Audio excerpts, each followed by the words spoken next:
SIR এর জন্য যে একটা ভোটার পিছু একজন ভোটার পিছু ইনুমারেশন ফর্ম 2 পিস দেওয়া হচ্ছে, যেটা আপনি বলছেন যে ওই ফর্মের পেছনে সেটা নয়, সেপারেট একটা গাইডলাইন ফর্ম আছে।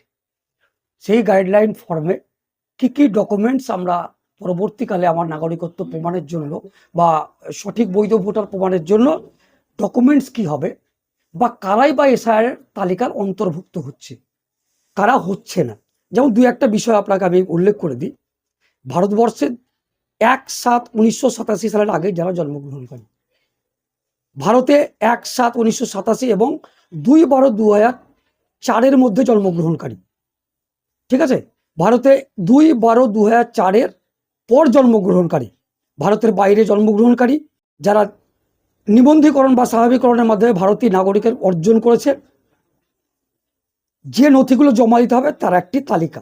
কি কি নথি লাগবে তার 12টি ক্রাইটেরিয়া আছে ইলেকশন কমিশন অফ ইন্ডিয়ার মাধ্যমে। 13 নম্বরে একটা আছে 1/7/2025 অনুযায়ী বিহারের যে লাস্ট এসআইআর হয়েছে তার নির্বাচক তালিকার নির্দেশ। কিন্তু এটা আপনার প্রত্যেকটা ভোটারকে ইনোভেশনের সঙ্গে দিতে হবে, এটা ম্যান্ডেটরি নয়। মানুষের বা ভোটারের অ্যাওয়ারনেসের জন্য আপনি অ্যাওয়ারনেস ফর্ম বলতে পারেন, সেটা চাইলে বিএলওরা দিতে বাধ্য বা বিএলওদের দেওয়া উচিত। বিভিন্ন বিএলও দিচ্ছে আর কেউ কেউ দিচ্ছে না, কিন্তু আমি আপনাদের মাধ্যমে সমস্ত বিএলওর কাছে আমি বার্তা দিতে চাই তারা এই ফর্মটাও কিছু কিছু অন্তত সার্ভ করুক। পারলে প্রত্যেক ভোটারকে যদি দিতে পারে তাহলে অন্তত মানুষের মধ্যে অনেকটাই যে প্রশ্ন আছে সেগুলো সলিউশন হবে। এখানে আপনার 12 নম্বর পয়েন্টে আধার কার্ডের সম্বন্ধে কিছু তথ্য দেওয়া আছে, ওই তথ্যটা একটু খুলে বলুন।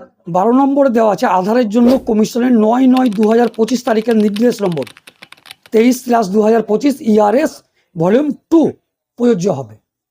এই ক্লজটা আমাদের দেখে নিতে হবে। না, সুপ্রিম কোর্ট তো এটা বলেছে এবং হাইকোর্ট থেকেও আমরা এর আগে রায় দেখেছি যে আধার কার্ডকে নাগরিকত্বের জন্য নয়, ওই এসআইয়ের জন্য তাদেরকে গ্রহণযোগ্যতা দিতে হয়।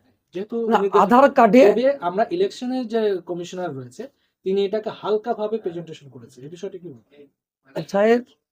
এসআইআর শুরুর পর থেকে বিহারে যে এসআইআর হয়েছে তারপর থেকে জনস্বার্থ মামলা প্রচুর পরিমাণে সুপ্রিম কোর্ট হয়েছে। একটা সময় সুপ্রিম কোর্ট সমস্ত মামলাগুলোকে এক জায়গায় একত্রিত করে তার উপরও হিয়ারিং হয়েছে। প্রথম দিকে আমরা যেটা সুপ্রিম কোর্টে সর্বোচ্চ আদালতের যে অবজারভেশন দেখতে পাই সেটা অন্তত আপামর ভারতবাসী বা ভোটারদের জন্য খুব ভালো ছিল। পরবর্তীকালে জুডিশিয়ালি আমার ব্যক্তিগত মত বলছি, কোথাও একটু কনফিউজিং, যে নির্বাচন কমিশনের কাছে কোথাও মনে হয় বিচার ব্যবস্থা কোথাও একটু যেন নমনীয়তা একটু দেখায়। কিন্তু আধারের ক্ষেত্রে তারা বলে যে আধারটাকে ইনক্লুড করা হয়, কিন্তু পশ্চিমবঙ্গে এসআইআর লাগু বা পশ্চিমবঙ্গের সাথে আরও যে 11টা রাজ্য লাগু হয়েছে সেখানে এসআইআরটা ম্যান্ডেটরি করা হয়নি, ঐচ্ছিক করা হয়েছে বা অপশনাল করা হয়েছে। শুভেন্দু অধিকারী বলছে যে এখানে প্রায় 1 থেকে 2 লক্ষ তারও অধিক রোহিঙ্গা রয়েছে পশ্চিমবঙ্গে। এই বিষয়টি কিভাবে দেখছেন? শুভেন্দুর উত্তর দেওয়া মানে শুধু মূল্যবান সময় নষ্ট করা। উনি মুখ্যমন্ত্রী হওয়ার ব্যাপারটা এতটা ওনার মাথার উপরে চড়ে গেছে যে এক প্রকার পাগলে পরিণত হয়েছে। সারা পৃথিবীতে টোটাল রোহিঙ্গা পপুলেশনের সংখ্যা হচ্ছে 25 লাখ, মাত্র 25 লাখ। অথচ রোহিঙ্গা কোন দেশে? মায়ানমারে। একটা সময় রোহিঙ্গাদের সঙ্গে মায়ানমার সরকারের কিছু সমস্যা তৈরি হয়, কিছু রোহিঙ্গা সেখান থেকে বিতাড়িত হয়। তারও কি কারণে বিতর্কিত হয়েছে সেটাও বিতর্কিত বিষয়। তাদের আচার ব্যবহার বিভিন্ন বিষয় যেটা আন্তর্জাতিক মহলে আছে, সেটা একদমই বিতর্কিত বিষয়। তাদের বাহ্যিক চরিত্র ভালো না খারাপ সেই বিষয়ে আমরা যাচ্ছি না, কিন্তু তাদের পপুলেশন সংখ্যাটা হচ্ছে 25 লক্ষ। রোহিঙ্গা সেই সব জায়গাতে ঢুকেছে যেখানে মায়ানমারের সঙ্গে অ্যাটাচ বর্ডার, যাদের আমার পশ্চিমবঙ্গের 1 বিন্দু পরিমাণ বর্ডার আমরা এর সঙ্গে মায়ানমারের সঙ্গে করি না। কিন্তু যদি এসআইআর করতেই হতো অ্যাজ পার রোহিঙ্গা তাড়ানোর জন্য, তাহলে তো আসাম, মেঘালয়, মণিপুর এগুলো তো আগে করা উচিত। কেন? এগুলো মায়ানমার অ্যাটাচ বাংলাদেশি, তাহলে বাংলাদেশের সঙ্গে আমরা বর্ডার শেয়ার করি, কিন্তু তার থেকে তো বেশি ত্রিপুরা করে, আসাম করে।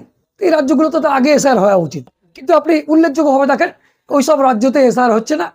কিন্তু পশ্চিমবঙ্গের প্রতি আপনি বুঝতে পারছেন যে election commission of India intentionally intensive revision যেটা হচ্ছে ভোটার তালিকার এসআইআর স্পেশাল, কিন্তু এটাও হচ্ছে ইন্টেনশনালি, কার ইচ্ছায়? বিজেপির ইচ্ছায়, বিজেপি গভর্নমেন্টের ইচ্ছায়। বিহারে 3 পিস রোহিঙ্গা পাওয়া গেছে।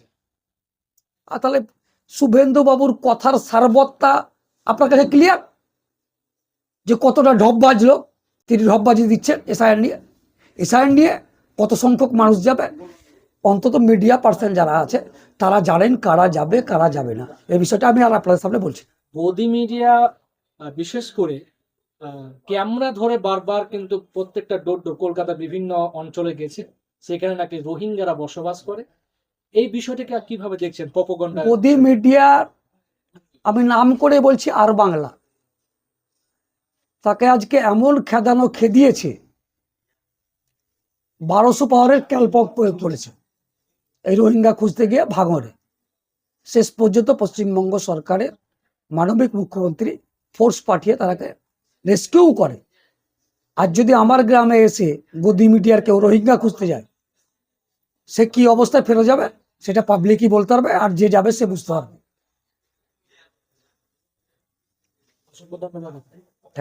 Thank you.